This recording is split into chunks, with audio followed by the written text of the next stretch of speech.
मामूली lift operator Humayun Shah हाथ में तेजाब लेकर आते हैं, दरवाजा नॉक करते हैं, जिसके बाद डॉक्टर महनूर साहिबा बाहर आती हैं। वो जैसे ही बाहर आती हैं तो वो उनके ऊपर तेजाब फेंक देता है। दोनों को हॉस्पिटल मुंतकिल किया जाता है, जहां डॉक्टर जो है वो बताते हैं कि अब्दुर्रज़ाक कदरे बेहतर है और उनके जो जिल्द है तेजाब की वजह से काफ़ी डैमेज हो चुकी है और स्किन उनकी झुलस चुकी है। यानी कि इस शख्स को इस कदर बेदर्दी और बेरहमी से कत्ल करना चाहिए था कि उसको लग पता चाहता कि ये क्या कारनामा है। बिस्मिल्लाहिर्रहमानिर्रहीम, अस्सलाम वालेकुम। मैं हूं अदन राशिद और आप देख रहे हैं नज़ायर डिजिटल।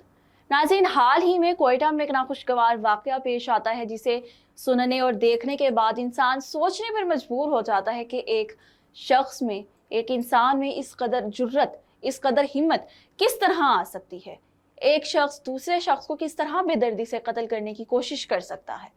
अब होता कुछ यूँ है कि सिविल हॉस्पिटल में डॉक्टर महनूर मौजूद होती हैं जो स्टडी कर रही होती हैं। उसी दौरान लिफ्ट ऑपरेटर हुमायूं शाह, जी हाँ, मामूली लिफ्ट ऑपरेटर हुमायूं शाह हाथ में तेजाब लेकर आते हैं, दरवाजा नॉक करते हैं, जिसके बाद डॉक्टर महनूर साहिबा बाहर आती हैं। वो जैसे ही बाहर आती हैं तो वो उनके ऊपर तेजाब फेंक देता है। उसी दौरान तेजाब फेंकने के साथ ही वो फरार हो जाता है और डॉक्टर महनूर वहां दर्द में तड़पती रहती हैं। उनकी वो दर्द तकलीफ कोई महसूस नहीं कर सकता। वो कभी इधर गिर रही हैं, कभी उधर की जानिब गिर रही हैं और अपने आप को बचाने की कोशिश कर रही हैं। उसी दौरान एक हीरो रूनमा होता है, अब्दुर्रज़ाक। जी हाँ, अब्दुर्रहमान नामी शख्स रूनमा होता है और जब वो देखता है कि ये वाकया पेश आया और तेजाब की वजह से डॉक्टर साहिबा के कपड़े झुलस रहे हैं तो वो उनको अपना कोट उतार कर पहना देता है।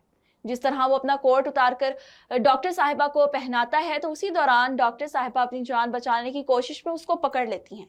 जब वो उसको पकड़ती हैं तो तेजाब उसके ऊपर भी मुंतकिल हो जाता है, उसको भी तेजाब के जद में आ जाता है, जिसके बाद उसकी भी हालत जो है वो ख़राब हो जाती है और वो बेहोश हो जाता है।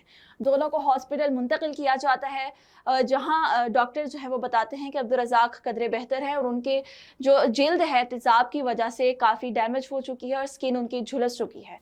और दूसरी जानिब डॉक्टर महनूर जो कि कराची जिनको मुंतकिल कर दिया गया है, उनकी हालत बहुत ज़्यादा तशवीशनाक है।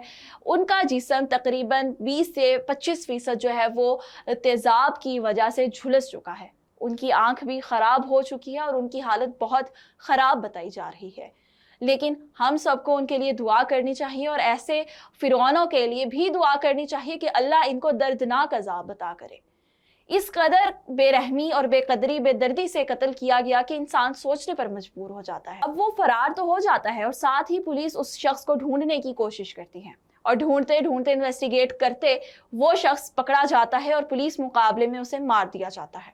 और मेरे ख्याल से ये बहुत ही मामूली सी जो है वो जख्म होगा ये सिर्फ, यानी कि इस शख्स को इस कदर बेदर्दी और बेरहमी से कत्ल करना चाहिए था कि इसको लग पता चाहता कि ये क्या कारनामा करके आया है। इसी तरह हुकूमत को भी चाहिए कि अपने अवाम पर, अपने लोगों पर थोड़ी तवज्जो दें और उनके हालात बेहतर करें ताकि वो इस कदर बेरहम कदम उठाने से पहले 100 दफ़ा सोचें।